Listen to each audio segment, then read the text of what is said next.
Untuk itu dimohon sikap sempurna.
Gunakanlah, milikilah perpustakaan bangsa kita.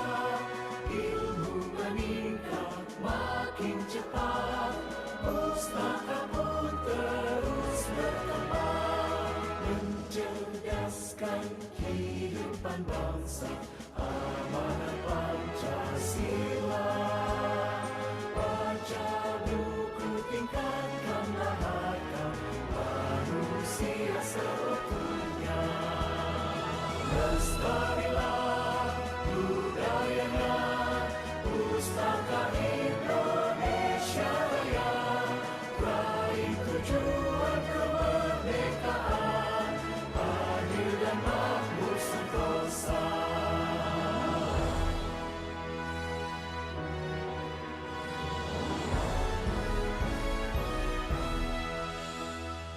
Gunakanlah, milikilah perpustakaan bangsa kita.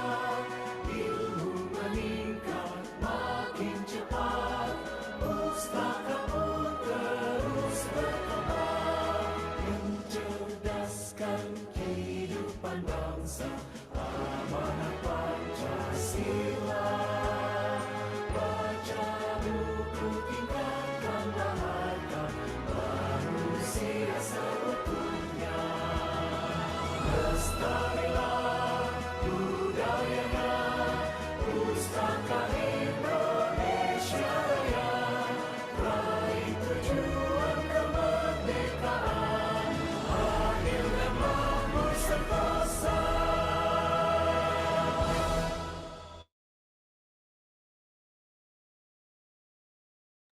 Terima kasih.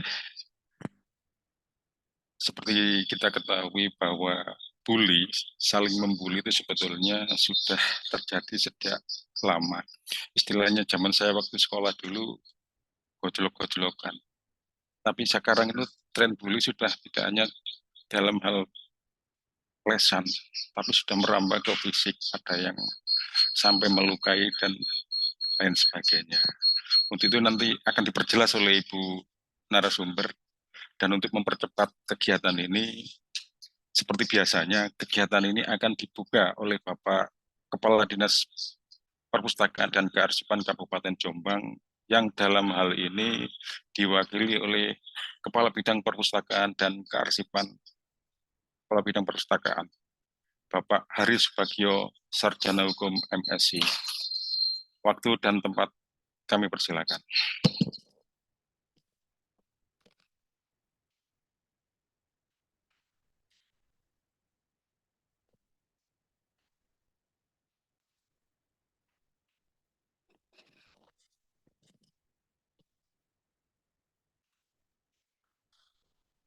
Assalamualaikum warahmatullahi wabarakatuh. Bismillah, alhamdulillah, la haula wa la quwata illa billah ma ba'du. Yang terhormat Bapak Kepala Dinas Perpustakaan dan Kearsipan Kabupaten Jombang, yang kami hormati Bu Vina selaku narasumber, dan yang kami hormati para peserta webinar, dan rekan-rekan dari Dinas Perpustakaan dan Kearsipan Kabupaten Jombang, dan hadirin undangan yang berbahagia. Pertama-tama mari kita panjatkan puji syukur kehadirat Allah Subhanahu wa taala, di mana pada pagi hari ini kita bisa mengikuti kegiatan webinar dalam keadaan sehat walafiat. Salawat salam kita curah limpahkan pada junjungan kita Nabi besar Muhammad SAW, di mana atas bimbingan dan teladannya kita semua bisa membedakan mana yang hak dan mana yang batil. Pertama, saya sampaikan permohonan maaf Bapak Kepala Dinas tidak bisa mengikuti kegiatan webinar ini karena beliau banyak kegiatan, dan webinar hari ini dengan tema identifikasi perilaku bully sejak dini. Jadi bully merupakan tindakan mengancam atau mempermalukan, mengganggu terhadap orang lain dengan tujuan menyakiti orang tersebut. Perilaku ini harus dicegah pada orang lain atau siswa-siswi di sekolah, di masyarakat maupun di rumah. Ini adalah tugas dari para guru, pendidik, orang tua, dan masyarakat. Dan informasi ini terkait bully perlu disampaikan pada masyarakat, perlu dipahami dan dimengerti. Terkait perilaku bully nanti akan disampaikan narasumber Bu Vina. Saya sampaikan selamat mengikuti webinar. Terima kasih. Wassalamualaikum warahmatullahi wabarakatuh.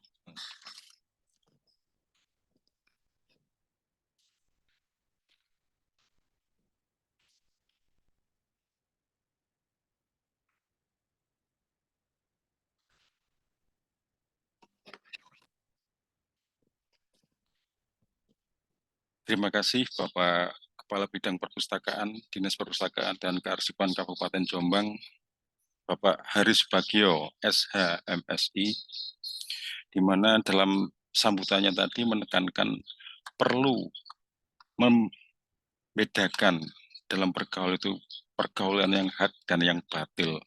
Ya, jadi sudah masuk kepada ranah materi. Apakah bully itu kategori hak ataukah perbuatan yang batil?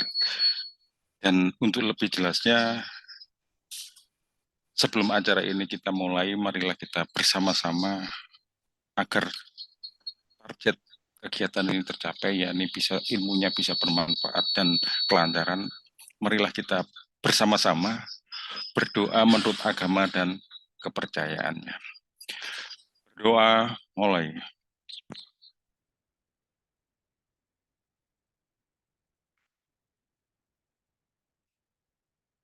Terima kasih. Tidak memperpanjang waktu, Ibu narasumber kelihatannya sudah mulai bersiap-siap untuk menjelaskan apa sih bully. Dan sebagaimana kita ketahui, Ibu narasumber, pesertanya Bapak Ibu Guru, bimbingan konseling, dan juga Bapak dosen psikologis maupun hukum. Mengapa kita mengambil hukum? Karena nanti dampak daripada bullying itu biar tahu masyarakat dari aspek pidananya, dari aspek hukumnya. Untuk itu biar nanti teman-teman peserta jangan takut untuk berdiskusi, berinteraksi langsung dengan narasumber, dan nanti di akhir itu mungkin kita akan membuat sebuah kesimpulan bagaimana mencegah bullying, utamanya sementara pelajar di Kabupaten Jombang. Dan nanti kita akan lakukan semacam sosialisasi tentang hasil hari ini. Untuk itu, Mbak narasumber, Bu narasumber, tolong persiapan. Sudah siap? Sudah, santai saja ya. Jangan lupa peserta untuk mengisi link sertifikat. Selanjutnya waktu dan tempat kami persilakan kepada Bu Vina. Oke, baik. Assalamualaikum warahmatullahi wabarakatuh.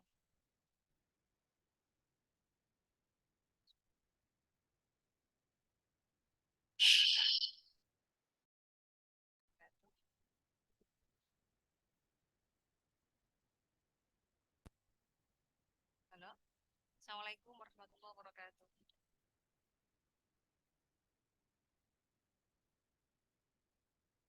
Sebentar, masih ada kendala teknis.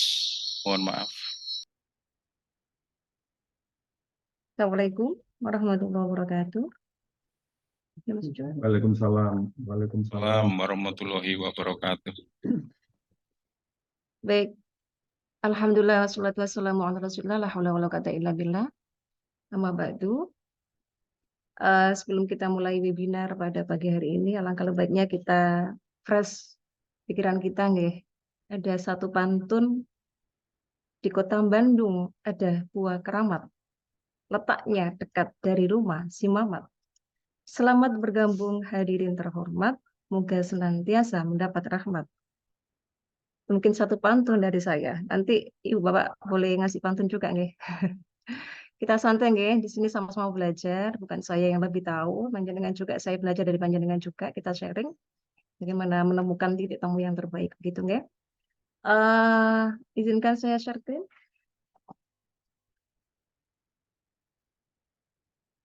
Oke. Kita tahu bahwa sambil menunggu ini scan sharing. Kita tahu bahwa bullying sejak dahulu sudah ada. Kata Pak Prin begitu nggak ya? Cuma yang dulu tuh gojol-gojolkan gitu ya. Kalau di pesantren, saya dulu di pesantren itu udah biasa dipanggil Pinocchio, biasa. Sama saya Vina dipanggil Pinocchio, hati saya nggak sakit. Justru dengan itu kita akrab gitu ya. Tetapi dengan perkembangan zaman, ternyata bullying itu hal-hal yang ada segi negatifnya begitu. Tidak semua itu terima dengan ucapan kita begitu. Kadangkala itu kalau saking akrabnya begitu nggih, teman saking akrabnya dia manggil dengan sebutan ayahnya. Itu kan sudah menyalahi aturan gitu. Oleh karenanya pagi hari ini saya ingin mengupas tentang identifikasi perilaku bullying sejak dini. Apa itu bullying? Oke. Bullying itu adalah perilaku agresif yang dilakukan berulang-ulang oleh seseorang atau kelompok siswa yang memiliki kekuasaan terhadap siswa lain yang lebih lemah dengan tujuan menyakiti orang tersebut baik secara mental, fisik maupun sampai kepada seksual. Nah, ancaman yang dilakukan sekali saja itu kalau membuat korban itu merasa ketakutan secara permanen, artinya masih terbayang-bayang ketika nanti saya berangkat ke sekolah, saya ingat teman saya itu pernah bully saya begini. Itu kan akhirnya ada psikolog yang kemudian terganggu begitu. Mental yang terganggu itu yang dinamakan oleh bullying. Baik, ada macam-macam bullying. Jadi ada jenis-jenis tindakan bullying. Yang pertama ada bullying secara fisik. Contohnya seperti apa? Ini tindakan yang keras ini, seperti halnya memukul, mendorong temannya hingga jatuh, menggigit temannya, menjambak rambut temannya itu, menendang dengan kakinya, mengunci seseorang dalam ruangan. Kadang-kala kalau sudah anak-anak itu, apalagi anak SDMI, main rebutan apa gitu, udah nggak terima dikunci di ruangan itu, di kelas itu, sampai teriak-teriak begitu. Mencubit, mencakar, memeras, dan merusak barang yang dimilikinya. Meskipun hanya pensil saja, punya si A, kemudian dirusak oleh si B, itu kalau dia sakit hati yang permanen, itu akan terbawa sampai nanti dia dewasa. Saya ingat ketika dulu saya itu masih kelas MI, saya tidak bisa matematika. Guru saya langsung manggil saya, ini Vina sini, kamu tidak bisa mengerjakan ini ya. Rambut satu diambil dari kerudung saya, ditarik, itu sampai sekarang kalau ketemu dengan beliau, yang diingat bukan hal yang positif, saya pernah diajar beliau. Tapi yang saya ingat adalah saya pernah diambil rambut saya ini di depan kelas, sehingga teman-teman saya melihat semuanya, saya malu waktu itu. Betapa malunya saya waktu itu. Itu sampai sekarang masih ingat. Padahal ketika saya MI itu. Itulah bullying. Kemudian ada bullying secara verbal langsung. Contohnya apa? Tindakan mengancam. Awas ya, nanti pulang sekolah. Nanti pulang sekolah, saya tunggu ya di warkop ini misalnya begitu. Mempermalukannya. Ini si dia itu kemarin begini cerita yang aneh-aneh gitu. Kemudian merendahkannya. Si miskin, sini si miskin gitu, misalnya begitu. Mengganggunya, usil aja, sukanya usil. Karena dia mungkin kadang-kala anaknya yang lemah, jadi dia merasa kuat, aku suka usil itu gitu. Diusilin terus sampai marah dan lain sebagainya. Dia sampai tidak mau berangkat sekolah gitu. Kemudian memberi panggilan nama selain dia. Misalnya tadi itu namanya Vina dipanggil Pinocchio misalnya begitu. Itu kan sudah hal yang tidak semestinya begitu nggih. Merendahkan, mencela, mengejek, mengintimidasi, maki, menyebarkan gosip. Nah, begitu. Kemudian ada perilaku non verbal langsung. Misalnya melihat dengan sinis. Saya loh kalau ketemu dengan si A itu loh, mesti lihat akunya nggak enak sekali. Kenapa sih dia benci aku? Aku nggak salah apa-apa sama dia kan begitu. Menjulurkan lidah gitu ya. Ada temannya lewat dan gitu. Itu kemudian menyakiti hati dia juga gitu. Menampilkan ekspresi muka yang merendahkan, mengejek, mengancam. Nah, itu apa namanya? Itu verbal-verbal yang semacam itu juga akan menyakiti hati teman kita. Kemudian ada bullying non verbal tidak langsung. Misalnya kita diem aja ke anak itu, ke teman kita itu. Dia juga ngerasa kenapa sih orang itu kok diem dengan saya? Saya lo nggak salah apa-apa. Memanipulasi persahabatan sehingga menjadi retak. Saya punya sahabat si A ini dekat sekali dengan saya. Tapi kenapa ketika saya bertemu dengan saya kok nggak seperti biasanya? Ternyata di balik itu si C itu gosipin ngata-ngata yang nggak enak gitu. Akhirnya persahabatnya retak gitu. Kemudian ada bullying relasi sosial teman sejawat. Jadi biasanya begini, ada berapa kelompok, misalnya ada 5 orang itu. Nah, 1 orang dibullying, dia serentak kompak gitu, 4 orang itu. Nggak usah ya itu diajak main, biarin aja dia main sama yang lainnya. Kita kompak aja ya berempat ya. Iya ya, awas kalau ketemu sama dia nggak usah diajak main ya, sehingga dia menyendiri begitu. Kemudian ada bullying cyberbullying. Jadi ini bullying melalui alat elektronik. Apa itu cyberbullying? Ini yang sekarang lagi marak-maraknya. Karena sesuai dengan perkembangan zamannya. The next. Cyberbullying itu mengirimkan email atau SMS, sekarang itu pakai WA juga bisa, berisi hinaan atau ancaman. Nah, ini sampai dia tidak bisa tidur biasanya itu. Makanya anak kita kalau ada indikasi-indikasi seperti itu harus kita tanyakan, kenapa kamu nggak bisa tidur, Nak? Tadi di sekolah ngapain aja? Senang ya di sekolah. Nah, dia akan cerita begitu. Kemudian menyebarkan gosip yang tidak benar lewat WA, WhatsApp, atau SMS, email, dan lain sebagainya. Padahal itu nggak benar tentang dia, tapi disebarin begitu. Kemudian muncul identitas online-nya. Nah, ini banyak sekali kadang-kala loh, ini ada yang hang ini nomor saya, tapi kok yang WA bukan saya, siapa ini ya gitu. Kemudian menggugah informasi atau video pribadi tanpa izin. Nah, suatu ketika dia ngevideo, kemudian disebarluaskan tanpa izin, padahal di situ niatnya adalah supaya ditertawakan oleh teman yang lainnya, itu tidak boleh juga. Gitu. Kemudian berbagi gambar pribadi juga tanpa izin, fotonya aja, mohon maaf ya. Ini seringkali kita kemudian, ayo saya minta fotonya ini, langsung kita kirim. Lah, ini alangkah lebih baiknya kita konfirmasi kepada yang bersangkutan, boleh tidak saya izin foto kamu, tak kasihkan CCTV, karena CCTV itu butuh foto kamu. Untuk apa? Pasti dia akan bertanya, konfirmasi kembali. Nah, ini adalah hal yang baik. Tapi kalau kita kemudian memberikan foto, gambar apa kepada orang tanpa izin, yang bersangkutan dengan pribadi masing-masing, ini hal yang tidak baik, termasuk juga bullying, cyberbullying. Kemudian membuat blog berisi keburukan terhadap seseorang, itu juga tidak boleh. Next. Mengapa bullying itu terjadi? Yang pertama, karena ada kesempatan yang terjadi pada bullying. Jadi kadang-kala ini adalah lebih sering adalah terjadi di kamar mandi ini. Kalau di sekolah itu kan ada kamar mandi di pojok biasanya. Nah, itu lebih sering karena ada kesempatan, tidak ada orang, sepi. Nah, itu. Makanya kalau bisa itu kalau sekolahan deh ada CCTV-nya di pojok-pojok, itu sangat penting sekali. Jangan di dalam kamar mandi, di luarnya. Barangkali kemudian bullying itu terjadi. Kadang-kadang anak, mohon maaf ya, anak saya sendiri aja pernah cerita, Bu, Emi, saya pernah diintip sama teman saya yang Indo. Emang ada kuncinya? Ada kuncinya, tapi dia itu pinter, anak-anak MI itu, dengan segala cara, entah didodok, entah dimasukin apa dari bawahnya pintu itu, sehingga dia akhirnya merasa ketakutan. Nah, itu pernah sekali dia ngempet nggak pipis di sekolah, dia pulang langsung buru-buru. Kenapa tadi nggak pipis? Temanku kemarin soalnya habis godain saya di kamar mandi. Wah, ini sudah indikasi begitu. Kemudian mengapa bullying terjadi? Yang kedua, merasa lebih dominan dan berusaha untuk menguasai orang lain. Ini biasanya orang-orang yang apa ya, merasa dirinya itu kuat begitu. Ada teman saya yang lebih lemah itu, tak bodoh ay. Dijalui duit kadang. Ayo besok sangu 10.000 ya, kasih saya 5.000. Tapi saya nanti jajannya gimana? Iya, 5.000 itu buat kamu. Nggak cukup. Awas kalau nggak nurutin saya, nanti kamu nggak diteman dengan siapa begitu, misalnya begitu. Kemudian yang ketiga adalah minimnya pengawasan dan rendahnya kepedulian terhadap perilaku siswa-siswinya. Nah, ini kadang-kala kita sebagai pendidik itu lengah begitu ya. Ketika ada indikasi kecil terhadap bullying, itu kita tidak langsung menindaklanjuti. Akhirnya apa? Itu dianggap hal yang biasa. Siswa merasa itu biasa aja saya lakukan dengan teman saya si A karena dia akrab dengan saya.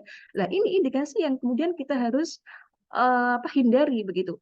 Kemudian yang keempat adalah gaya pola asuh orang tua yang style authoritarian atau dimanja yang berlebihan. Jadi orang tua yang authoritarian itu apa maunya? Saya keras mendidik anak saya. Kalau sudah jam sekian harus tidur. Kalau sudah jam sekian harus itu belajar. Kalau sudah itu apa ya keras lah istilahnya begitu, tidak elastis mendidik anak itu. Sedangkan kita kan sebagai orang tua juga perlu lihat kondisi psikologis anak. Apakah kemudian harus saya suruh anak-anak sudah sekarang full day, apalagi di Kabupaten Jombang sudah jam 2 pulang, jam 3 pulangnya. Mereka sudah full day, kasihan gitu. Kalau sore langsung dia berangkat ngaji. Anak saya kalau sudah jam 2 setengah 3 nyampe rumah, itu dia langsung bergegas untuk mengaji. Benar sih nggak nyuruh juga. Tak suruh istirahat nggak mau, nggak saya mengaji. Mengaji sampai nanti maghrib. Nanti malamnya itu kalau sudah capek, mau saya suruh belajar, saya tanya dulu, nak, mau belajar? Enggak, Mi, capek. Oke, besok bangun tidur ya, habis subuh ya, saya bilang begitu. Jadi kita buat perjanjian kepada anak kita. Kemudian anak yang lebih apa ya, yang juga dimanja secara berlebihan. Artinya begini, misalnya anak minta, saya minta dibelikan mobil-mobilan Mi yang ini, harganya berapa? 100.000. Oke, saya belikan. Besok lagi beberapa hari kemudian minta lagi mainan lagi dengan harga yang mahal. Nah, kita memanjakan dia terlalu berlebihan. Biasanya terjadi pada anak yang anak pertama biasanya. Kemudian keluarga yang permisif. Nah, ini apa namanya? Kemudian lingkungan yang bermain dan pergaulan. Jadi lingkungan bermain dan pergaulan itu juga mempengaruhi adanya terjadinya bullying gitu. Makanya kemudian kita sebagai orang tua atau pendidik ketika anak bermain, waktunya istirahat, itu tetap juga dengan pengawasan begitu. Tapi ya memang ini berat ya karena tugasnya seorang pendidik itu memang dohir batin begitu. Dohirnya itu makanya dohirnya itu ada gaji, batinnya itu nanti insya Allah berhubungan dengan yang maha kuasa begitu. Ada insya Allah surga menanti begitu, amin ya. Ini positifnya untuk para guru-guru. Kemudian pergaulan, lah pergaulan ini kadang-kala terjadi tidak hanya di sekolah, di rumah juga begitu, di masyarakat sekitar itu sangat mempengaruhi sekali. Kemudian media massa, dia sering melihat nonton-nonton film, nonton-nonton YouTube video dan sebagainya itu yang ada unsur kekerasannya, sehingga apa? Ketika yang dilihat itu sudah masuk alam bawah sadarnya, itu dia akan tidak terasa, kemudian suatu ketika ada kejadian atau suasana yang sama, kejadian itu akan diulang kembali begitu. Itu makanya sangat berbahaya ketika media massa anak-anak sekarang itu harus ada pengawasan dari orang tua. Kemudian dampaknya. Dampaknya bagaimana sih? Dampak bullying bagi korbannya. Sekarang korban dulu, apa sih yang dia rasakan? Yang pertama, merasa menderita. Saya kok hidup menderita terus ya, mau ke sana dibullying sama teman-temanku, mau ke sini nggak ada temannya dan lain sebagainya, merasa bahwa hidup ini bukan indah lagi begitu, bukan sesuatu yang indah yang saya nikmati, yang saya syukuri, tapi apa ya, sepertinya derita itu ada di depan kita begitu. Mau ke sekolah, lihat wajah temannya yang pernah bully, aduh nggak mood saya berangkat ke sekolah. Ke sekolah misalnya ada gurunya yang ngebully ya. Ini juga ada nanti ada contohnya ini bagaimana bullying yang terjadi pada guru dan peserta didik nanti itu. Kemudian yang kedua mogok atau malas datang ke sekolah. Lah itu tadi dampaknya dia nggak mau ke sekolah dengan berbagai alasan yang macam-macam, yang giginya sakit, yang apa begitu. Kemudian yang ketiga kehilangan kepercayaan dan konsep dirinya. Dia sudah nggak percaya lagi pada dirinya kalau dia itu punya kemampuan. Saya nggak percaya lagi kalau saya bisa melakukan itu. Makanya kalau ada lomba apa dia pasti akan mundur. Ah, saya di belakang aja biar teman-teman saya. Lah itu hilangnya kepercayaan. Kemudian trauma, Anda traumatik. Kemudian pemalu, dia anaknya biasanya pemalu gitu. Suara tidak keluar.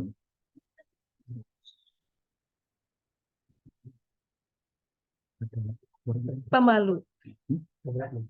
Kemudian ada tidak menyerang balik. Dia biasanya kalau orang-orang dampak bullying itu korbannya itu dia lemah, tidak bisa nyerang balik. Kalau nyerang balik dia akan berpikir kalau saya serang balik pasti akan lebih kejam serang baliknya ke saya. Jadi dia merasa terintimidasi. Kemudian menyalahkan diri sendiri. Saya memang tidak berarti begitu. Dengan adanya saya itu menyusahkan orang lain dan sebagainya. Dia menyalahkan dirinya sendiri. Bahkan makanya ada kejadian di luar negeri itu sampai kemudian bunuh diri. Ya, karena kejadian daripada dia merasa bahwa terintimidasi begitu. Kemudian kehilangan konsentrasi belajar. Kenapa? Karena dia itu sudah ke bawah ke mentalnya. Jadi kalau kita belajar itu membutuhkan sesuatu yang menyenangkan dalam hatinya, kemudian mengkosongkan otaknya, sehingga kemudian ada informasi yang baru kita bisa mengelola itu sampai kepada long memory, memori jangka panjang, begitu kan? Tapi karena adanya bullying ini, konsentrasi belajarnya dia hilang. Dia sepertinya memutus rantai itu, begitu. Kemudian menunjukkan gejala yang stres. Jadi apa ya istilahnya? Kalau misalnya, Dik, kenapa sih kamu diem aja? Iya Bu, nggak apa-apa kok. Nah, kita kan kalau sudah melihat anak didik kita atau anak kita sendiri lah ya. Kalau ada masa tuh kan kelihatan stres banget sih anak ini kenapa sih ya? Makanya kita sebagai orang tua harus cerdas juga bagaimana membaca kondisi anak begitu. Kemudian membahayakan kehidupan mereka sampai mengarah kepada kematian. Ini tadi yang saya ceritakan itu. Dampak bagi pelaku. Ternyata bullying itu tidak hanya dampaknya kepada si korban, tapi pelaku bullyingnya juga ada dampaknya. Apa dia? Rasa percaya diri yang tinggi dengan harga diri yang tinggi pula. Jadi saya itu hebat, saya itu kuat, saya loh bisa menindas teman saya si A. Saya berarti kuat sekali. Oh, aku kuat. Nah, ini yang membahayakan tuh begitu. Kalau anak sudah merasa bahwa dirinya itu hebat, yang paling hebat daripada yang lainnya, pasti dia akan mencari celah lagi. Oh, saya sudah si A ini tak bullying kok bisa. Maka saya akan mencari teman yang lain yang sama juga lemahnya begitu. Ini sangat bahaya ini. Kemudian yang kedua, cenderung bersifat agresif dengan pelaku yang pro terhadap kekerasan. Dia suka kekerasan. Nah, ini biasanya mohon maaf ya, kadang-kala orang tua yang mendidik anak dengan kekerasan, ini dampaknya juga dia akan kekerasan begitu. Kalau tidak dipanggil, misalnya ada peserta didik yang dia itu tidak bisa dikendalikan. Hai, mohon maaf ya, kalau yang ada namanya Siti di sini ya. Hai Siti misalnya, kamu nggak bisa duduk ya? Ini pelajarannya ibu. Ayo sayang, anak pinter. Oh, duduk yang cantik ya. Dia nggak bisa duduk, ada aja yang di itu kan. Bahkan dia suka apa ya? Agresif. Jadi misalnya tasnya temannya itu dilempar kemana. Jadi suka mengada-ada begitu. Kemudian tipikal orang yang berwatak keras. Nah, biasanya itu. Kemudian mudah marah. Toleransi yang rendah. Toleransinya dia rendah. Jika tidak ditangani, bullying dianggap hal yang biasa dan akan tumbuh kriminal yang baru. Nah, ini yang paling urgent ini. Kemudian dampak bagi orang yang menyaksikan. Jadi biasanya ada 3 orang, misalnya pertemanan. Yang ketiga ini dia menyaksikan kalau ada bullying, ada kekerasan, tetapi dia tidak berani untuk melaporkannya. Makanya asumsinya bahwa bullying ada perilaku yang dapat diterima secara sosial. Maka orang yang ketiga ini akan menganggap, itu udah biasa kok. Di rumah juga saya seperti itu kok. Nah, ini bahaya. Jadi saksi matanya itu nggak boleh saksi mata yang bisu, itu harus dia laporkan gitu ya kepada orang-orang di sekitarnya yang lebih tua. Ini fenomena, mohon maaf Bapak Ibu guru, ngapunten sekali. Ini contoh fenomena bullying yang ada di sekolah kita. Oke, jadi bukan hanya terjadi peserta didik dengan peserta didik, tapi juga guru kepada peserta didik. Misalnya di sini ada guru BP ini, Bapak mau tukang maling juga kan? Nah, bahasanya begitu dengan menuding. Itu kan hatinya sakit sekali. Ya Allah, meskipun Bapak saya tukang maling, tapi jangan seperti itu kan begitu. Kemudian ada satpam, ini di SMA ini, satpam itu loh, dia goda juga peserta didiknya itu. Kemudian di sini ada anak dengan anak, ini sosial yang tadi relasi sosial itu. Jadi dia sekelompok orang, intimidasi 1 orang, dia nggak diajak berteman. Ini juga sakit sekali ini. Kemudian ini apa namanya ini pertemanan, kemudian ada orang tua yang merasa anaknya disakiti, dia nggak terima, akhirnya orang tua dengan orang tua. Begitu. The next. Ini ada juga ini, makanya bayar SPP itu jangan sampai telat. Nah, ini dia anak orang miskin, Pak. Lah, ini menambah-nambahi begitu sudah dibully yang pertama ditambahi dengan bully yang kedua. Kasihan kan, kayak.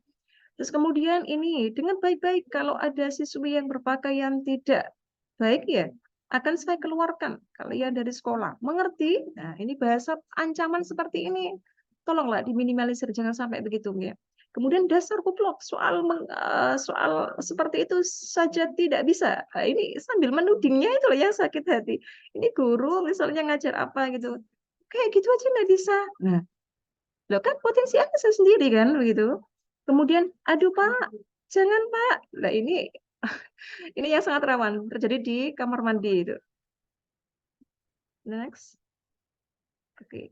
Jadi pelaku bullying yang harus diwaspadai. Nih, yang pertama kurang memiliki empati. Biasanya memang orang-orang pelaku bullying itu orang yang kurang empati. Empati itu merasakan apa yang dirasakan orang lain. Nah, ini yang saya tekuni, saya kepingin sekali di menekuni learning of empathy ini, pembelajaran dengan empati. Ini kemarin ada di salah satu MTS di Jombang ini, yang saya datang kemarin itu terkait dengan learning of empathy sampai beliau diundang ke UNESCO untuk memberikan wacana terkait learning of empathy begitu ya, bagaimana cara menumbuhkan empati peserta didik. Karena ini adalah jurus yang utama, kalau sudah peserta didik itu punya empati, maka dia sangat minim sekali adanya bullying di sekolah. Kemudian yang kedua, memiliki pola perilaku membuat onar. Biasanya pelakunya ini suka buat onar-onar ini indikasinya. Kemudian yang ketiga, sikap menantang. Dikasih tahu A, dia jawabnya B. Dikasih tahu B, dia jawabnya B+. Pasti ada aja. Kemudian yang keempat, melakukan tindakan beresiko. Misalnya diajar dia keluar dari ketika istirahat, dia keluar dari sekolahan itu, dia lompat ke pagar misalnya. Itu kan beresiko, nanti kalau jatuh gimana? Suka begitu. Kemudian tidak memiliki rasa bersalah. Tidak, karena dia merasa bahwa saya itu benar gitu. Ini udah biasa saya lakukan gitu. Kemudian yang selanjutnya bermasalah dalam resolusi amarah, artinya tidak bisa manajemen keamarahannya itu. Humor yang tidak pantas, guyon tapi tidak ada yang ditertawakan begitu. Ini biasanya di anak-anak itu di sekolah itu di kelas itu biasanya tertawa, terbahak-bahak itu dia merasa bahwa nanti kalau saya begini teman-teman akan memperhatikan saya gitu. Kemudian sikap ingin terlihat kuat dan keren. Wah, saya ini keren ya, saya paling kuat ini. Ya, gitu. Bentuk balas dendam. Saya bullying ini karena dulu saya pernah dibullying teman saya, sekarang saya sudah kelas 6, maka saya harus jadi korban yang lain. Nah, ini bisa jadi begitu. Kemudian tidak memiliki tanggung jawab terhadap apa yang dilakukannya. Nah, itu. Kemudian siapa yang diserang? Yaitu orang yang mempunyai personality yang pasif. Pendiam biasanya dia itu pasif. Di kelas juga dia sukanya di pojok, sukanya kalau anak-anak itu ulik-ulik tas pokoknya sampai nawa atau gitu. Kemudian kedua, seorang yang pendiam, dia suka pendiam, seorang yang memiliki self esteem yang rendah. Terus dapat terjadi di mana aja, di lingkungan sekolah, di lingkungan rumah, bahkan di lingkungan masyarakat. Identifikasi korban bullying sejak dini. Jika ada perubahan perilaku ya kepada anak atau anak kita atau peserta didik kita, biasanya anak ini datangnya tepat waktu. Mengapa dia sekarang terlambat? Biasanya anak ini duduknya depan, mengapa sekarang di belakang? Ada perubahan-perubahan perilaku. Kemudian yang kedua, perubahan emosi. Anak ini biasanya sabar, antri, menunggu antri. Sekarang itu kalau itu nggak sabaran sekali ya, kenapa ini anak ini? Kemudian ada prestasi sekolah menurun. Biasanya kayaknya 90 paling rendah. Ini kok sekarang 75, ini kok sekarang 40. Kenapa ya? Nah, itu perlu cari tahu. Kemudian isolasi sosial. Dia suka mengisolasi dirinya sendiri. Saya tidak mau bergaul dengan teman-teman saya lebih baik di sini aja aman. Dia merasa begitu. Kemudian ada perubahan fisiknya. Ternyata ada luka memar di hidungnya. Ini tanya, kenapa kamu nak? Kok ininya sakit? Enggak apa-apa, ini cuma sakit biasa. Loh, enggak biasa loh luka memarnya. Enggak apa-apa. Ada perubahan fisik, itu perlu cari tahu juga. Kemudian ada rasa tidak percaya diri pada dirinya. Biasanya dia suka maju, tapi sekarang dia, sudahlah, biar teman saya aja, begitu. Ada gangguan tidur dan makan, dia nggak enak makan, tidurnya juga begitu. Lah ini identifikasinya begitu. Kemudian ada kehilangan barang milik pribadinya juga ada yang hilang. Tasnya hilang, pulang sekolah sepatu satunya hilang. Mana sepatunya? Sepatu kananku hilang, Mi. Soalnya kenapa? Tadi temanku itu buang ke sebelah sekolahan dan saya cari nggak ada lagi. Lah itu.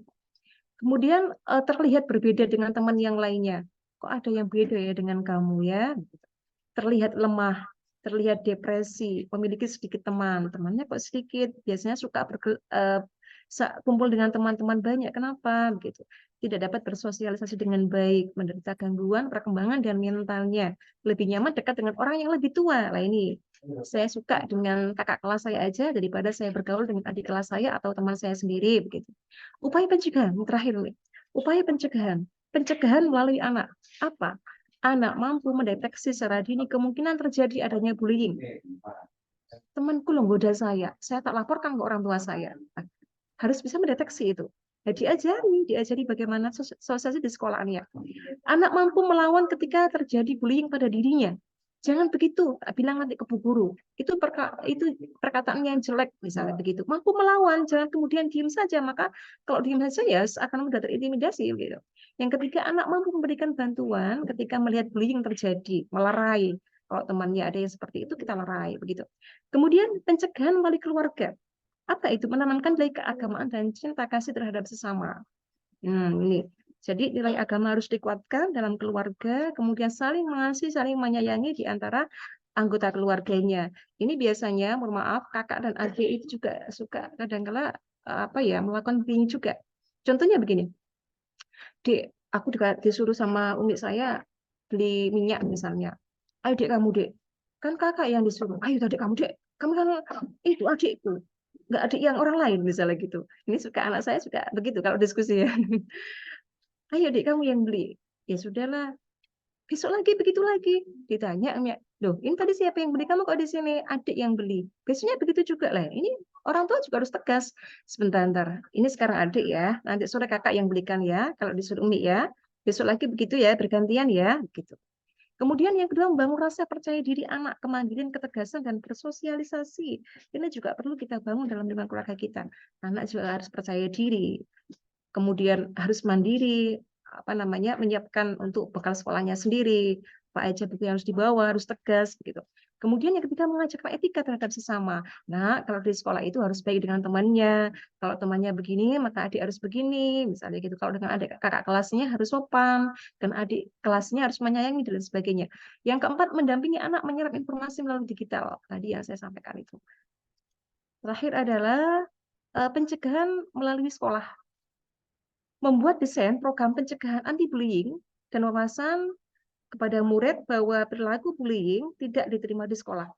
Artinya apa? Ada program desain program daripada manajemen ya, manajemen program bahwa kita ada anti-bullying. Nah, di sini kalau ada terjadi bullying maka wajib melaporkan kepada siapa begitu misalnya. Nah, itu. Kemudian yang kedua, membangun komunikasi efektif antara guru dan murid. Komunikasi yang efektif, jangan yang pasif ya. Diskusi dan ceramah mengenai perilaku bullying di sekolah. Artinya apa? Diberi pengetahuan terus bahwa bullying itu sangat nggak bagus dan sebagainya. Kemudian yang dia menciptakan suasana lingkungan sekolah yang aman, nyaman, dan kondusif. Jadi bagaimana kemudian tercipta suasana yang aman dari segala intimidasi, dari skala kekerasan dan lain sebagainya, yang nyaman, termasuk juga yang bersih kalau nyaman, dan kemudian kondusif untuk sekolah, gitu ya. Kemudian yang dalam menyediakan bantuan kepada murid yang menjadi korban bullying, misalnya gitu. Jadi ada di sekolah juga disediakan kalau ada korban bullying maka dibawa kepada pihak begini. Nanti kalau sampai kemudian itu menjadi hal yang misalnya kekerasan sampai berlebihan, maka nanti jalan terakhirnya adalah ketika sudah tidak bisa dikondisikan semuanya, orang tua dipanggil misalnya dan sebagainya. Kemudian yang melakukan pertemuan berkala dengan orang tua atau komite sekolah. Ini sangat penting. Jadi komite sekolah itu harus ada pertemuan berkala dengan pihak sekolah dalam rangka untuk sharing apa yang terjadi pada anak. Kemudian pencegahan melalui masyarakat. Dengan bangun kelompok masyarakat peduli terhadap lingkungan, perlindungan anak dimulai dari tingkat desa atau kampung. Di masyarakat juga berbondong-bondong atau bagaimana kemudian perlindungan anak ini kita utamakan begitu karena hak anak itu kan dilindungi nggih. Anak ini juga perintah dalam Al-Qur'an surat Al-Hujurat ayat 9. Bismillahirrahmanirrahim. Ya ayyuhalladzina amanu la yaskhar qaumun min qaumin asa ayakuna khairan minhum wala nisa'un min nisa'in asa ayakuna khairan minhunna wala talmizu anfusakum wala tanabazu bil alqab kan gitu. Bisalismul fusuqu ba'dal iman. Jadi hai orang yang beriman janganlah kemudian menghina orang lain, kaum lain. Siapa tahu dia lebih baik atau mereka itu yang kamu bully itu lebih baik daripada yang membuli begitu. Kemudian jangan memanggil Wala tanabazu bil alqab. Jangan manggil dengan sebutan yang tidak semenah-menah gitu ya. Jangan yang baik gitu ya. Bi'sal ismul fusuqu ba'dal iman. Itu yang paling fasik, yang jelek sesudah kalian beriman. Itu mungkin Mas penutup dari saya. Biru laut seperti kolam, ikan paus pandai menyelam. Dari lubuk hati yang paling dalam, kami tutup webinar dengan salam. Assalamualaikum warahmatullahi wabarakatuh. Waalaikumsalam. Waalaikumsalam warahmatullahi wabarakatuh. Cepat sekali Mbak narasumber. Kalau 5 menit. Sama sudah. Cepat Cepat sekali Mbak narasumber. Belum ada 5 menit sudah selesai.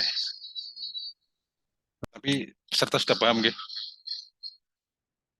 Enggak guyanannya sudah. Iya. Cekat dibully. Tadi kan saya mau melakukan tindakan bully terhadap Mbak narasumber tadi karena tidak sesuai dengan tepat waktu. Apa itu kategori bully Mbak narasumber? Monggo untuk peserta kita diskusi saja santai, bisa langsung memberikan pendapatnya dalam bentuk pertanyaan dan saran maupun sanggahan. Diskusi terbuka kaitannya dengan identifikasi perilaku bully. Tadi sudah sangat dijelaskan oleh Mbak narasumber, dan kalau sedikit saya bawa keluar Mbak narasumber, bully itu bisa dilakukan oleh pergaulan antar negara. Tapi satu, negara yang dibully itu sangat kuat. Nah, itu bisa diterapkan di perilaku individu manusia maupun siswa. Kita hari ini kita sedang membuli Israel dengan berbagai tekanan, ya kan ya. Tapi Israel tetap ngebom, tetap menghancurkan. Artinya orang yang dibully, negara yang dibully tetap eksis. Nah, itu mungkin bisa menjadikan persyaratan untuk siswa sepanjang ada kepercayaan diri yang kuat, kemudian penguasaan diri yang juga yang kuat. Bagaimana kalau itu menurut Mbak narasumber? Nanti sambil menunggu pertanyaan dari teman-teman yang lain.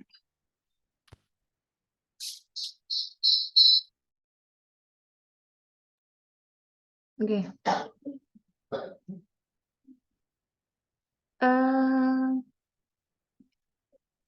Jangan takut dibully begitu, Ge. Selagi kita punya konsep hidup kita, selagi kita punya keimanan gitu, Ge. Jadi itu hal yang wajar sebenarnya karena memang kita hidup bersosial, kita tidak bisa menghindarkan diri daripada adanya gejala-gejala sosial yang nampak di masyarakat. Kita nggak bisa kemudian saya menyendiri aja di kamar, nanti kalau saya keluar pasti akan ketemu dengan masalah gitu ya. Jadi justru kalau dia menyendiri di rumah itu justru masalah yang besar begitu. Jadi komunikasi itu adalah kunci daripada kesuksesan kita, mencari link itu begitu. Nah, jika nanti suatu ketika kita sudah terjun di masyarakat, di sosial ternyata ada bullying semacam tadi itu. Yang pertama adalah kalau kita dewasa ya, kalau ini anak-anak kan belum bisa berintrospeksi diri gitu ya. Kalau kita dewasa mungkin yang pertama adalah itu hal yang biasa. Hidup memang seperti itu gitu. Ada yang positif, ada yang negatif. Bagaimana kemudian persepsi saya ketika saya menghadapi sesuatu yang negatif itu menjadi hal yang positif.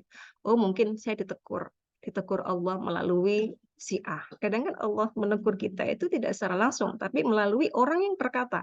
Suatu ketika pernah Pak Brin, saya itu dulu ya, jadi setelah saya sekolah itu, Pak Yai saya bilang begini, Vina, kamu lanjut S3. Waktu itu saya berpikir, wah ini berat sekali kalau saya langsung meneruskan itu. Saya ingin suami saya dulu lah begitu. Kemudian dia mengatakan, saya lihat potensi kamu itu ada, sedangkan nanti bisa itu istilahnya nanti kalau sudah selesai, insya Allah suami bisa menyusul begitu. Itu tidak saya ikuti. Nah, dari sana sebenarnya kan Allah mendukung kita gitu ya, memberikan sinyal-sinyal positif begitu ya. Ayo kita motivasi untuk keilmuannya lebih tinggi begitu kan. Akhirnya suatu ketika ya saya berpikir ke arah itu. Itu sudah berapa 5 tahun 6 tahun yang lalu begitu. Baru akan terpikirkan. Nah, sama halnya dengan begitu.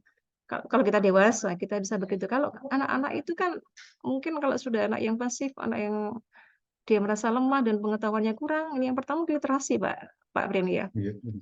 Literasi terkait dengan bullying itu harus dikuatkan dulu di anak-anak itu. Kalau literasi, apapun literasi tidak hanya bullying, apapun kalau kita sudah banyak baca, banyak literasi, banyak pengalaman hidup kita, insya Allah nanti akan meminimalisir. Meskipun kita diperlakukan objek bullyingnya, tapi dampak bullyingnya itu tidak kemudian 100% mengena ke kita gitu. Kita tutup dengan hal yang positif. Alah apa sih? Mungkin baca hal yang positif apa kayak dengan keluarga dan lain sebagainya yang buat agenda-agenda apa begitu Pak Brin. Begitu mungkin. Oke. Terima kasih Mbak. Terkait Terkait dengan bullying ini saya teringat di mana bahasa saya kocok-kocolokan itu memang ada dan tidak tanggung-tanggung yang lebih eksploitasi untuk minta uang ke temannya saling belikan ini belikan ini dan sebagainya. Tapi lingkungan sekolah itu nanti akan secara seleksi alam alam akan membagikan mana naik ke teman yang kelompok yang suka seperti itu, mana yang teman-teman yang suka belajar atau belajar dan sebagainya. terus. Ya, ya. Iya. Artinya bahwa bully itu memang sudah ada sejak dulu. Iya. Hanya saja intensitasnya sekarang itu kan kenapa kan?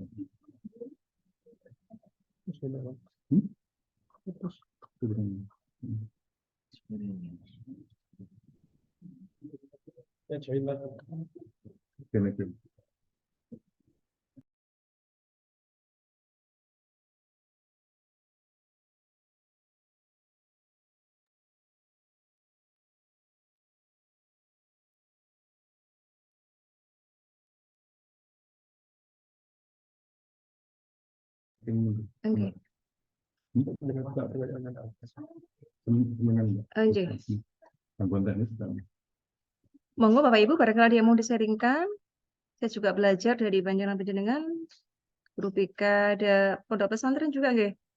Ini rawan juga di pondok pesantren karena anak-anak santri itu 24 jam bersama dengan teman-teman. Ini sangat rawan ini. Monggo. Saya coba ya Bu ya. Assalamualaikum warahmatullahi wabarakatuh. Waalaikumsalam warahmatullahi wabarakatuh. Saya atas nama Fitri Makawi dari Min 1 Jombang ingin menyampaikan beberapa hal. Yang pertama adalah kita tahu semua insya Allah untuk tingkat Min MI itu memang secara struktural itu kan memang tidak ada DP karena memang itu dimasukkan include dengan wali kelas. Putus-putus Ibu. Untuk tingkat MI. Akan tetapi secara di lapangan wali kelas dari segi administrasi macam-macam akhirnya kadang-kala itu sempat terabaikan, kesulitan kita untuk membagi waktunya. Nah, ini pernah entah itu saya sudah ingin menyampaikan. Ngapunten Ibu, putus-putus Bu. Itu kenapa untuk tingkat MI itu tidak ada konseling.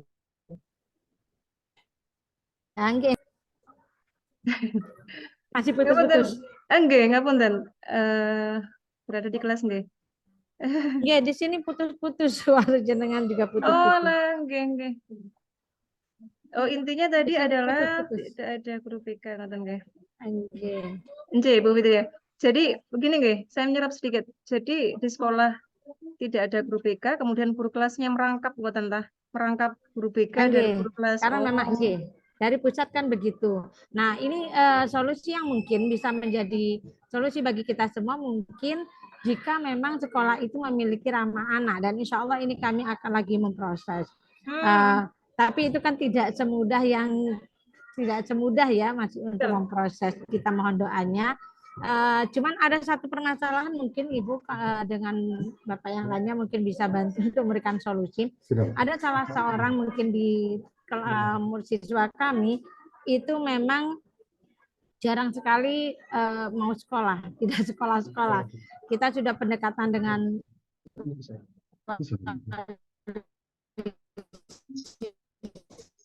siswanya sudah ke rumah sudah, padahal ketika kita cek itu tidak ada gitu, tidak ada, teman-teman sudah kita cek juga tidak ada, dengan beribu-ribu alasan. entah sakit, entah apalah ini. Sehingga kita sudah mencoba, kita memberikan toleransi, kita sudah ya maunya masuk bagaimana, kita taruh di depan juga sudah kita ikuti. Akan tapi orang tua ini lebih mendengarkan anaknya. Mohon pencerahannya Ibu. Kita terus terang agak sedikit kewalahan karena memang kalau orang tua itu sendiri tidak bisa nyatu dengan kita, ini kesulitan bagi kita. Mohon maaf, itu saja dari saya. Assalamualaikum warahmatullahi wabarakatuh. Waalaikumsalam warahmatullahi wabarakatuh. Nggih, Ibu. Bu Fitria nggih, ngapunten. Bu Fitria Makawi nggih. Min 1 Jombang, luar biasa Ibu. Jadi memang guru itu jadi guru itu berat nggih, Bu. Kelorian nggih guru TK kok, Bu. Saya itu dulu guru TK 6 tahun, Bu. Masya Allah. Jadi harus sabarnya luar biasa. Mungkin enggak jauh beda dengan guru MI nggih. Sabarnya itu bukan biasa, luar biasa. Apalagi guru TK ngoten. Dulu sampai kemudian Pak Yai saya itu ketika saya mau ujian itu disuruh minta doa guru TK karena mujarab. Nah, sama insya Allah dengan guru MI ini. Kamu jangan minta ke saya hanya kiai sampean, tapi yang memfondasi kamu akhlakmu itu guru TK dengan guru MI. Akhirnya saya telepon Bu, itu minta doa Bu, jangan optimis mawon. Jadi permasalahannya adalah kemudian di sekolah itu tidak ada guru BK. Jadi guru kelasnya itu merangkap guru BK, makaten nggih. Ini memang hal yang berat ya. Jadi satu sisi kita harus mengajar belajar tentang psikolog anak. Kalau kita mengajarkan tidak hanya menyampaikan materi, tapi kemudian kita harus tahu tipe-tipe belajar peserta didik. Ini tipe audio, ini tipe visual, ini tipe audio visual. Kalau tipe audio dia suka mendengarkan, biasanya dia bisa anteng mendengarkan itu. Jadi kadang-kala kalau tipe visual dia harus ada bukti fisiknya. Nak, kalau sholat itu harus gerakannya itu tangannya harus diangkat sampai kemudian di ibu jarinya diintil-intil telinga misalnya begitu ya. Ini harus ada bukti fisiknya. Kalau anak tipe audio visual dia suka dengan lihat TV atau apa. Itu sampai kepada itu guru itu memang sangat berat, Mbak. Sampai kepada kemudian kenapa ini yang terjadi kok adalah anak yang nggak sekolah? Apa yang terjadi? Kita sudah mencari tahu dari segi orang tuanya, dari segi siapa. Tapi sepertinya nggak ada masalah. Kalau bullying kayaknya nggak ada di sekolah. Apa yang terjadi? Kadang-kadang begini, Bu. Kemarin tuh saya penelitian, mohon maaf, di salah satu sekolah di Kabupaten Jombang, di sekolah ramah anak ya. Ada guru yang cerita, maaf BK yang cerita. Jadi guru BK itu cerita kalau ada siswa itu dia setiap Kamis Kliwon malam Jumat itu dia jual kembang, Bu. Kembang yang dijual dibungkus 5 ribuan di pinggir jalan itu dia jual begitu, Bu. Itu hasilnya itu sampai dapat 200 sampai 300. Jadi labanya itu separuh lebih. Ibunya mengiyakan. Nah, ini salahnya ibunya mengiyakan. Ngapunten, ibunya juga kepala sekolah. Ngapunten. Jadi istilahnya orang tuanya itu juga orang-orang yang berilmu begitu. Tapi dia mengiyakan begitu. Ya dia pinjam uang ke ibunya dan ibunya iya saya pinjemi untuk jualan kembangnya itu luar ini kan hal yang ya Allah. Sama-sama pendidikannya itu. Akhirnya apa? Saya tanya lagi, kenapa bisa begitu, Pak? Nggak tahu. Mungkin dia sudah menikmati kalau dia itu dapat uang secara finansial itu jadi lebih bahagia mungkin daripada dia berada di sekolah begitu. Terus gimana guru BK menghadapi hal yang semacam itu? Guru BK beliau mengatakan ini adalah hak mereka. Kalau memang dia memutuskan untuk jual kembang kemudian dia tidak sekolah, saya mengiyakan, tetapi jangan kemudian setiap kali seperti itu, mungkin 2 bulan sekali, 3 bulan sekali, ketika itu harus mendesak dia jualan bunga begitu. Karena mas sekolah ramah anak ya saya tanya. Jadi jawabannya begitu, Bu. Kalau sekolah ramah anak itu kan harus benar-benar ramah ya dengan segala sesuatunya. Sampai hukuman pun kan enggak ada itu. Anak terlambat sekolah dihukum menulis bismillah sampai 100 kali. Itu enggak boleh di sekolah ramah anak. Itu enggak boleh di sekolah ramah anak. Bapak, karena tidak ada indikasi, tidak ada pengaruh antara menulis bismillah dengan merubah perilakunya supaya dia datang tidak terlambat misalnya. Itu nggak ada indikasinya. Maka yang dicari tahu adalah, mengapa nak kamu kok telat? Soalnya saya nggak punya sepeda, saya begini. Oh iya. Besok lagi ditanya, kenapa kamu telat? Sampai kemudian mencari ketemu ternyata anak ini benar-benar anak orang miskin, tidak punya sepeda. Si guru ini dia mengumpulkan uang. infak ketika hari Jumat Legi itu, infak guru-guru itu untuk membelikan sepeda bekas untuk si dia. Jadi sekolah ramah itu sampai seperti itu dia. Jadi yang dikuatkan bukan empatinya anak juga sampai kepada guru, sampai kepada sekolah. Makanya kemarin yang saya teliti itu tentang learning of empathy itu include semua yang ada di sana, stakeholder apa aja itu. Jadi mulai sampai satpam sekolah, ngapunten Ibu mau ketemu dengan siapa, ramah sekali.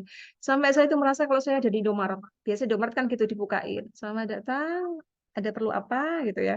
Kalau kita di bank juga begitu, Ibu mau apa begitu. Sampai seperti itu. Enggak usah Pak, saya mau ke sana aja. Saya ke ruangan ini. Oh iya Ibu silahkan. Hati-hati nggak di jalan. Masya Allah rahmanya saya begini. Nggak ada sekolah yang seperti itu. Itu mungkin seperti itu nggak Ibu. Jadi kalau yang terkait dengan tidak ada guru BK itu ya, maka ya apa namanya itu solusinya ya harus yang guru guru kelas tadi itu harus lebih kuat lagi berarti. Jadi saya kira pasti ada yang membantu ya. Masa kemudian beliau juga ngajar di kelas juga sebagai guru BK. Ada juga sih sekolahan yang tanpa guru BK dia bisa teratasi dengan cara apa? Ya tadi itu ketika ada gejala-gejala yang nampak di kelas itu satu indikasi bahwa dia sudah melakukan bullying misalnya, itu biasanya kan anak-anak itu dengan kata-kata verbal itu yang sering terjadi. Ya sudah itu aja. Ditulis apa nanti ketika hari ini kejadian apa, dengan siapa, kemudian kapan hari kita kumpulkan dengan dua belah pihak, kenapa begini, diintrospeksi, diklarifikasi kembali, mungkin seperti itulah Bu. Terima kasih Bu Fitria. Terima kasih Mbak Nurul. Bagaimana Bu Fitri? Sudah puas dengan jawaban dari Ibu narasumber? Insya Allah Pak. Insya Allah kita minta doanya mudah-mudahan memang kalau menurut saya sih memang salah satunya bagi seorang untuk tingkat MI itu memang salah satunya memang jalan solusinya ramah anak tadi itu. Sehingga di sana mungkin ya bisa tertangani sikap-sikap bullying. Ya kami minta doanya Pak. Semoga kami bisa membuat satu program ramah anak. Terima kasih Bapak. Sama-sama. Monggo yang lain kalau monggo Bapak Ibu peserta yang lain kalau masih ada unek-uneknya. Dan ini di chat kelihatannya ada Mbak narasumber. Saya bacakan ya. Ada pertanyaan dari Bu dosen Nailul Pak Uzia Universitas Islam Uni Jombang. Satu, strategi yang praktis secara nasional yang dilakukan pemerintah universitas sehingga secara literasi gerakan no bullying ini dapat dipahami dan diketahui oleh berbagai pihak, siswa, guru, dan orang tua. Sebuah pertanyaan yang bagus sekali Mbak narasumber. Mohon dijelaskan dari sisi penelitiannya Mbak selama ini bagaimana? Apakah ada sudah upaya untuk regulasi terkait hal tersebut dari sisi pemerintah?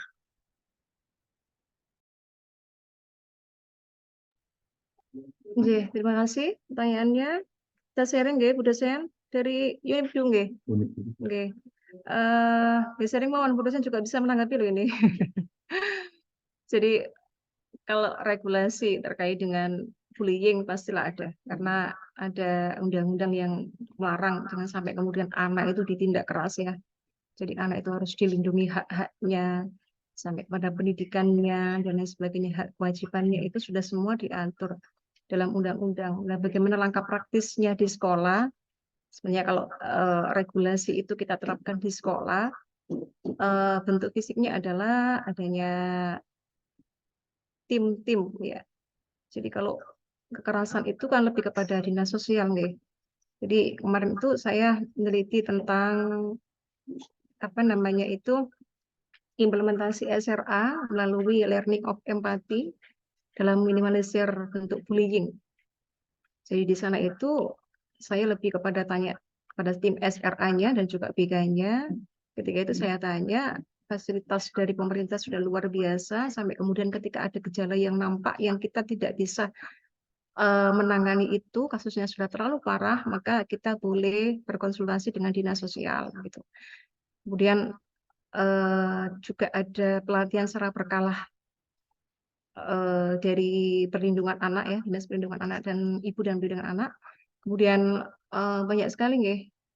Kalau sekolah itu memang sekolah ramah anak. Sebenarnya sekolah ramah anak itu tidak hanya ada sertifikat sekolah ramah anak, tapi sekolah yang tidak ada sertifikat sekolah ramah anak juga bisa melaksanakan sekolah ramah anak itu dengan konsekuensi-konsekuensi tidak ada tindakan kekerasan baik dari gurunya kepada muridnya, baik dari muridnya kepada muridnya, orang tua kepada guru dan lain sebagainya. Kadang-kala ada orang tua itu juga ikut-ikutan begitu.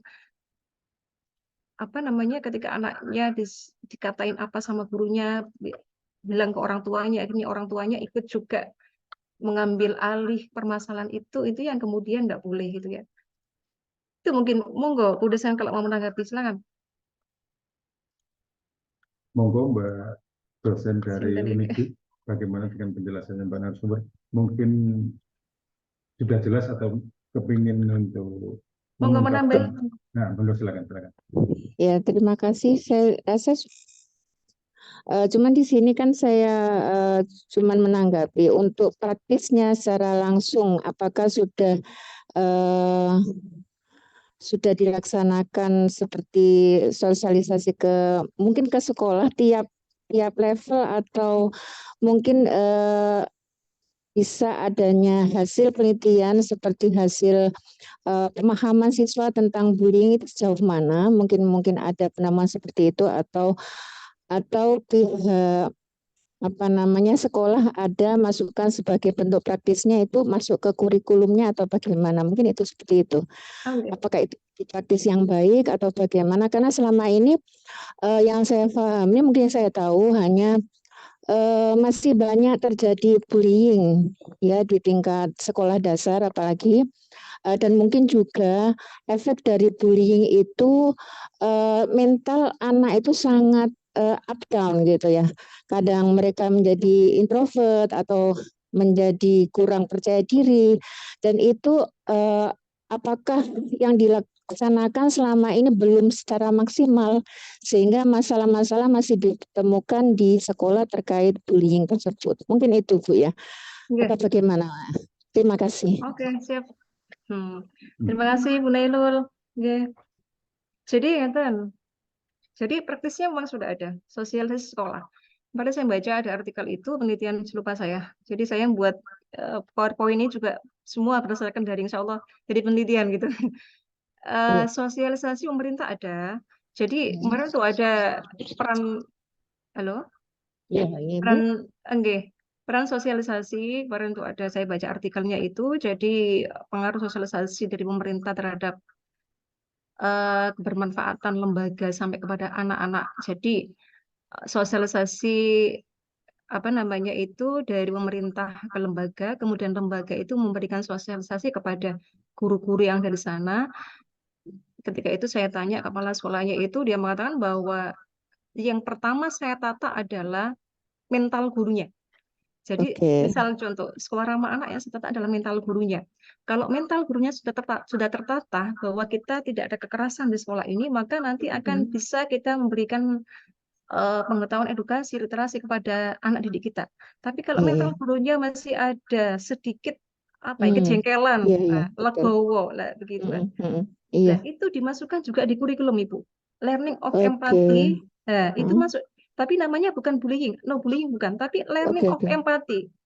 Jadi setiap mata pelajaran sampai kepada seni budaya, itu kan teorinya sedikit, prakteknya banyak. Itu ada selipan learning of empathy. Tadi saya nggak bawa bukunya, sampai dibuka satu begini. Jadi masuk di programnya.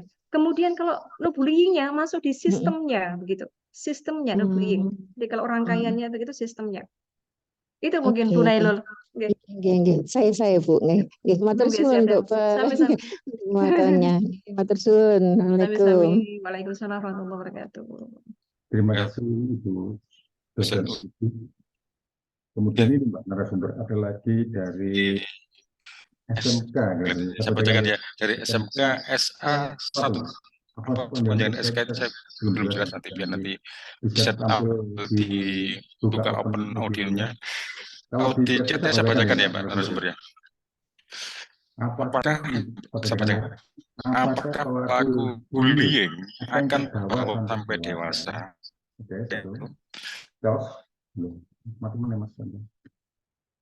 Nah, kata mati.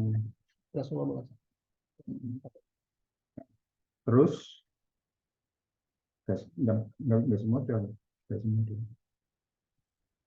Bentar.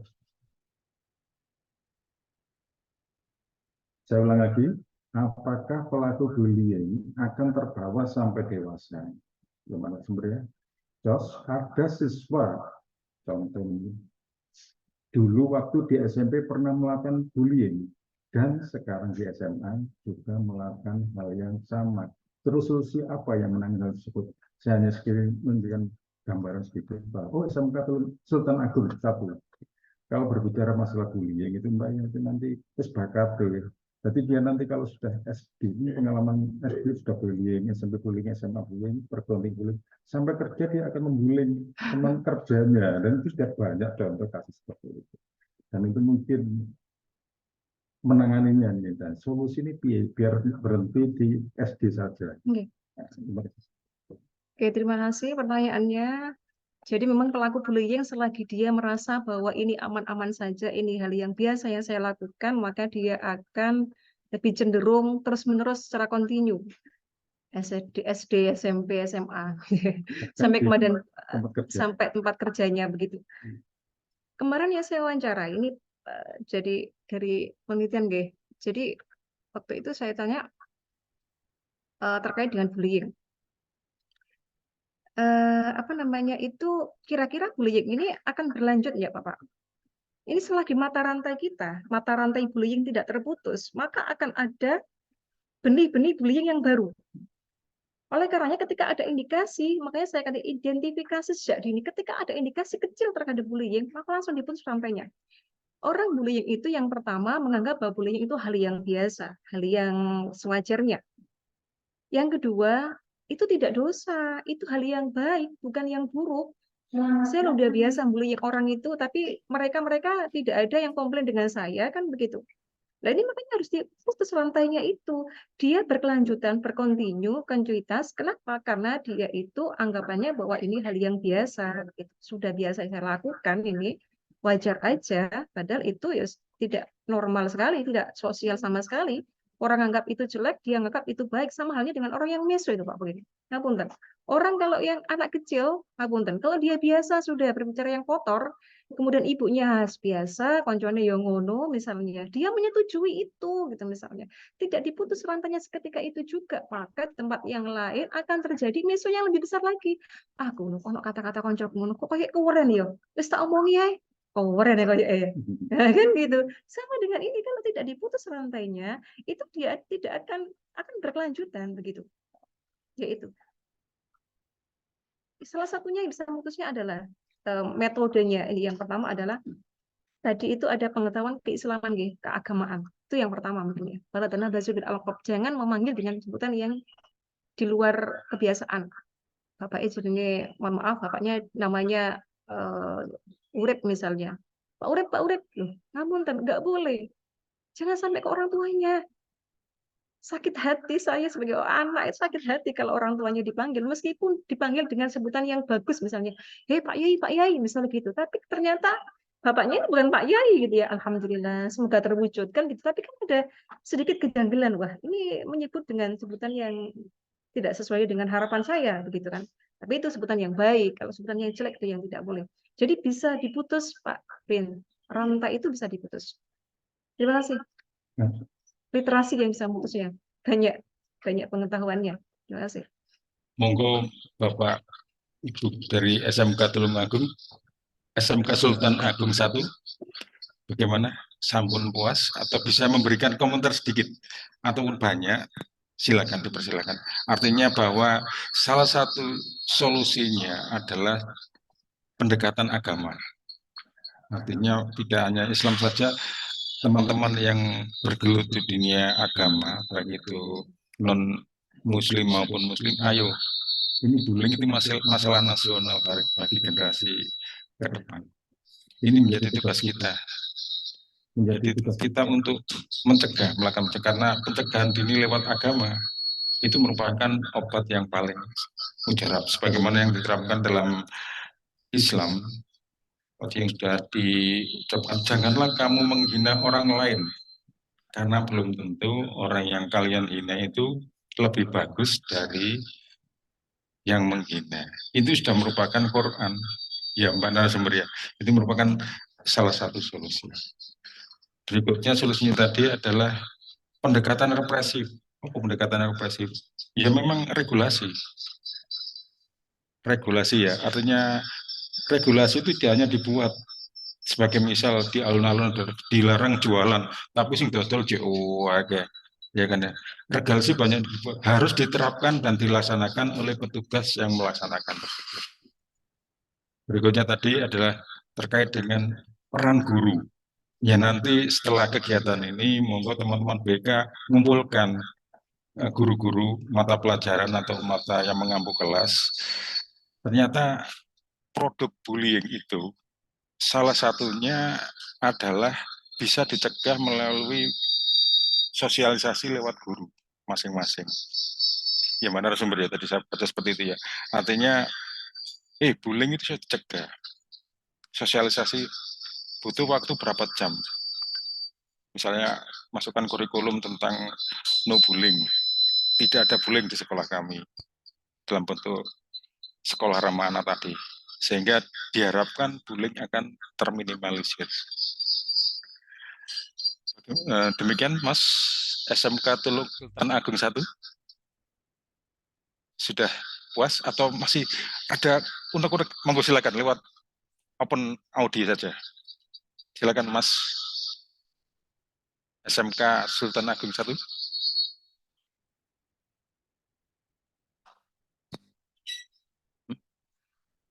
Saya kira ada pertanyaan lagi dari yang lain. Jangan lupa peserta untuk mengisi link sertifikat ya. Ini nanti hak panjenengan selaku peserta. Nah, sudah ada?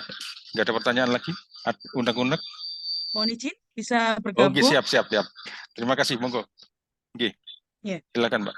Perkenalkan saya Arsika Yunarta dari Universitas PGRI Jombang. Selamat Salam sebagai kenal, universitas. Ibu. Selamat. Sebelumnya kami ucapkan selamat menjadi Ya. universitas ya PGRI Jombang dari sebelumnya STKIP. Iya. Monggo lanjut. Sebelumnya dari STKIP, betul.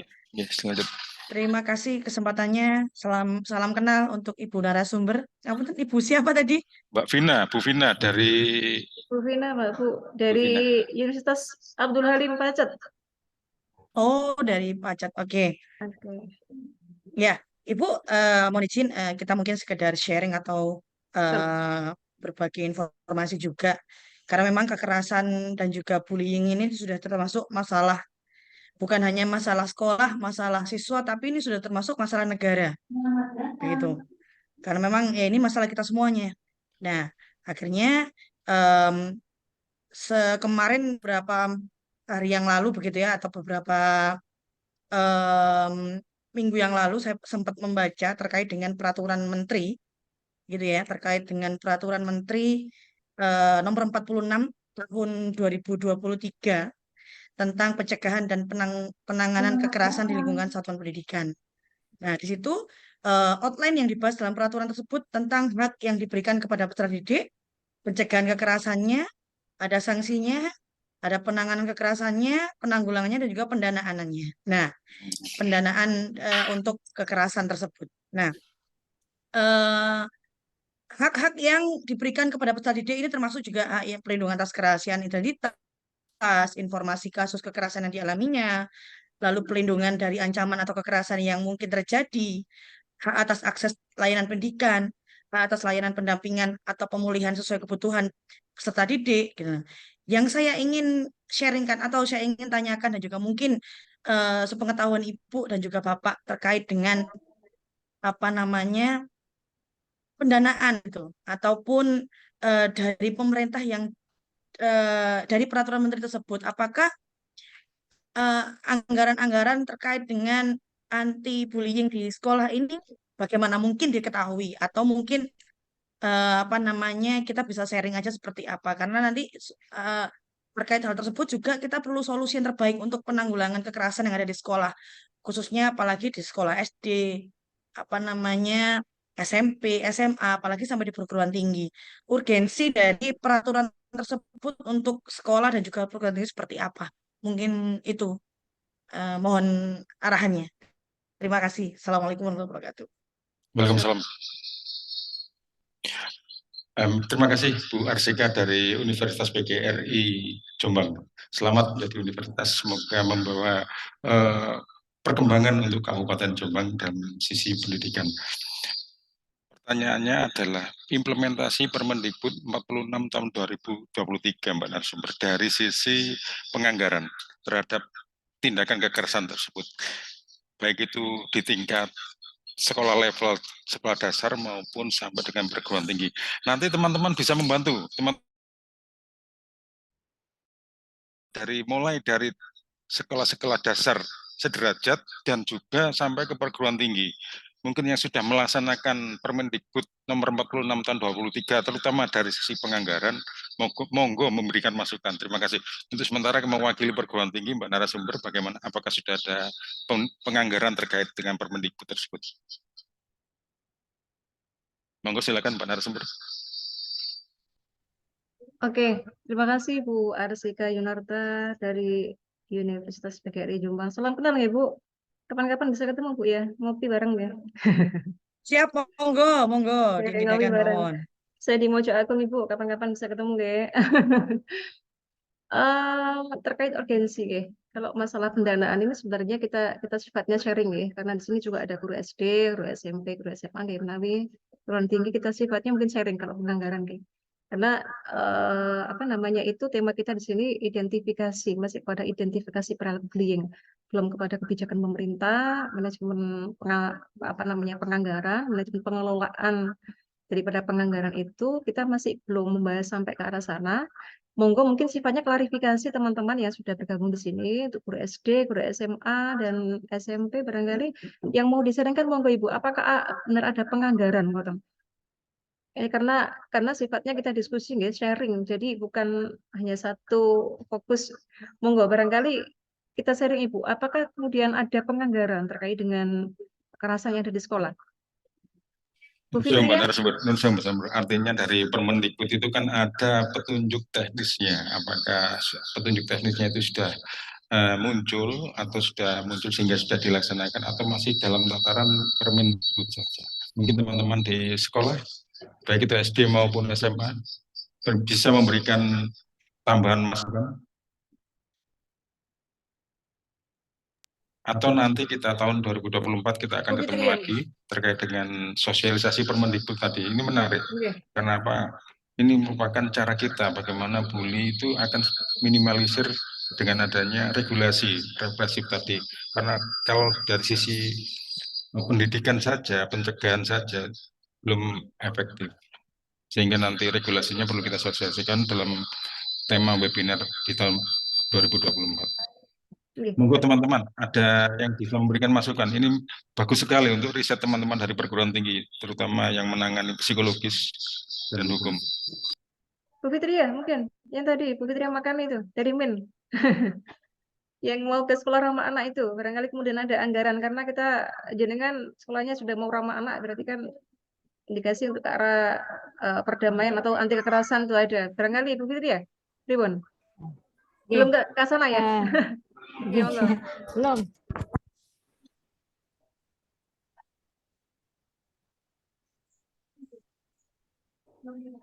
Enggak ada suara. Kami tidak ada. Halo? Ya. Sudah dengar Bu? Untuk anggaran secara khusus terus terang kami tidak ada. Terus terang kami tidak ada. Jadi untuk sementara ini kami tim ini yang baru terbentuk ini kami mencoba untuk melaksanakan apa yang ada dulu. Karena memang untuk ramah anak ini kami sangat menganggap ini sangat urgent sekali melihat banyaknya yang terjadi bullying terjadi di tingkat sekolah.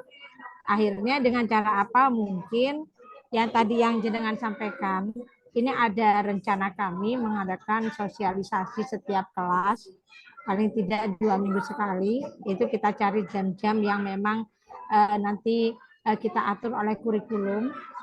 Kemudian dengan adanya kegiatan-kegiatan rutin saling menghormati, menghargai dengan penyambutan siswa, kemudian mungkin dengan adanya lagu-lagu.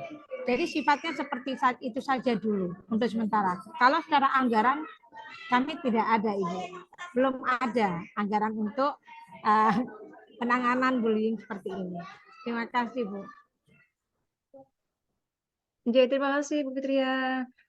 Sedikit menambahkan, Bu. Kemarin yang saya teliti yang di MTS SRA itu ketika ada undang-undang mengatakan ada pendanaan, itu anggarannya kepada sarana, jadi kepada sarana karena di sekolah tersebut itu ada cetusan learning of empathy tadi itu akhirnya kemudian masalah itu pendekatan itu dibawa ke UNESCO sampai kemudian ada yang dikirim guru itu ke Jepang dan lain sebagainya. Saya tanya, adakah kemudian apresiasi dari pemerintah karena kita sudah mencetuskan satu pendekatan terkait dengan anti bullying termasuk learning of empathy tadi itu? Ada, Bu. Jadi diberikan di apa namanya itu dibangunkan satu gedung besar, kan? Akhirnya karena gedungnya terlalu besar itu dipakai perpustakaan dan juga ruang-ruang guru. Sebenarnya itu adalah niatnya untuk ada tim SRA di sana kan juga. Jadi tim SRA-nya itu juga guru-guru mata pelajaran karena memang learning of empathy-nya dimasukkan di setiap kurikulum. Jadi saya tanya ketika itu tim SRA-nya mana begitu. Kalau ini ada gedung yang besar dikasih pemerintah karena apresiasi tadi itu tim SRA-nya ada di mana? Saya bilang itu tim SRA-nya ada di setiap pemangku kelas. Jadi guru kelas itu semua tim SRA. Karena memang kita itu sudah dimasukkan learning of empathy-nya ada di setiap kurikulum yang ada di sekolah itu. Jadi timnya akhirnya gedung itu dibuat ruang guru juga karena tim SRA-nya ada di situ begitu. Jadi ruang guru itu. Jadi mungkin pendanaannya untuk yang terlihat sekarang itu ke sarana gitu. Ngoten Bu Nawi, Ibu.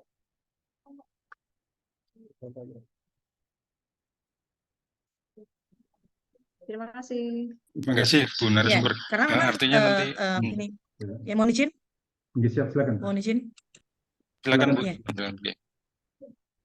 Karena memang sekarang itu di sekolah ataupun di perguruan tinggi itu juga ada, kalau dari mengacu kepada pemerintah Permen dan juga peraturan dari ada satgas yang menangani hal tersebut begitu untuk bullying, untuk kekerasan, apalagi kekerasan seksual dan juga dengan anti yang lain begitu. Nah itu mungkin yang menjadi pokok untuk penganggaran dan juga menjadi solusi begitu untuk pendanaan itu begitu. Ada program-program terkait dengan pendidikan empati dan keterampilan sosial, pencegahan kekerasan aktif gitu kan ya, juga tentang bagaimana cara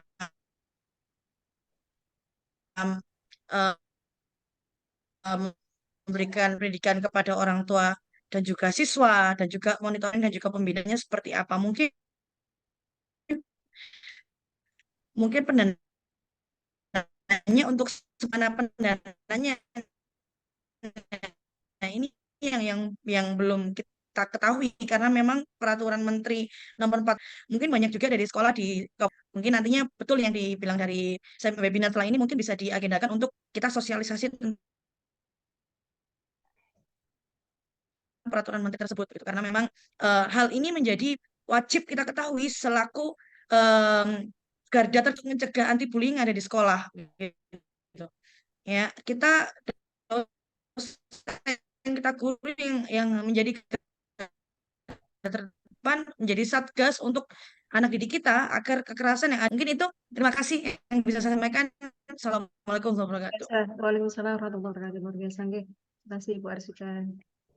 Ya, terima kasih Bu Arsika. Nanti kita menjadi catatan kami yang saya garis bawah tebal karena ini merupakan suatu yang urgen. Nanti kami akan kumpulkan teman-teman dari Dinas Pendidikan, kemudian cabang dinas terkait dengan yang memiliki lembaga-lembaga pendidikan. Kita termasuk perguruan tinggi. Kita lakukan vocal group discussion lewat webinar. Nanti mungkin Mbak Vina juga bisa masuk. Bagaimana sih melakukan trik untuk melakukan implementasi Permendikbud 46/2023. Terima kasih Mbak dari STK Ibu Universitas PGRI Jombang Mbak Arsika. Mungkin ada teman-teman yang lain. Oh iya. Ada yang bertanya, silakan. Monggo dari SMPN 3 Mojoagung. Ya, Assalamualaikum warahmatullahi wabarakatuh. Waalaikumsalam. Terima kasih kesempatan yang sudah diberikan. Dengan adanya webinar seperti ini sangat baik dan sangat mantap sekali. Di sini kami Terima kasih, Bu. hanya menambahkan atau memberikan pemasukan tentang bullying yang sudah dibahas tadi. Dan diantaranya saya membuat di kelas-kelas kami ya pelajaran untuk bimbingan konseling, yaitu kami mendekatkan atau memberikan pendekatan kepada anak-anak dan juga untuk membuat poster atau gambar-gambar yang seperti ini. Nah, di sini kan juga ada berkenaan dengan stop bullying dan lain sebagainya. Setelah itu kami lihat kalau memang ini bagus, kami lanjutkan untuk pembuatan poster untuk anak-anak dan nanti kami punya tujuan kami tempelkan di dinding-dinding dekat dengan sekolahan atau kelas-kelas masing-masing. Dan kami juga memberikan pemasukan kepada anak-anak berkenaan dengan dasar hukum dan berkenaan dengan dampak sanksi yang mana yang ada dicari di dalam Google dan lain sebagainya. Alhamdulillah dengan adanya pembelajaran seperti ini, anak-anak bisa mengurangi apa yang menjadi bullying atau jika dia itu mempunyai permasalahan atau menjadi pelaku dari bullying tersebut. Jadi terima kasih banyak dan mudah-mudahan untuk pembelajaran yang kami berikan kepada anak-anak bisa diberikan ditularkan kepada sekolah-sekolah yang lain. Terima kasih. Assalamualaikum warahmatullahi wabarakatuh. Waalaikumsalam warahmatullahi wabarakatuh. Terima kasih, Bu Guru dari SMPN 3 Mojoagung memberikan masukan cara mencegah bullying itu sendiri di tingkat siswa. Di antaranya adalah memberikan pelajaran membuat poster. Ini mungkin bisa diadopsi oleh teman-teman dari sekolah yang lain bahwa dan sudah terukur bahwa tindakan bullying oleh siswa mengalami penurunan yang sangat drastis dengan pola preventif seperti yang sudah diterapkan di SMP Negeri 3 Mojoagung. Bisa nanti minta nomornya Bu SMP Negeri 3 Mojoagung, bisa nanti setelah acara ini ditindaklanjuti. Selanjutnya, matur suwun Bu SMP 3 Mojoagung. Ada yang masih ditanyakan? Pak Brian? Ya, monggo silakan. Menambahkan. Ibu di SMPN 3 Mojoagung, tetangga sendiri nggih Bu, saya juga di Mojoagung Ibu.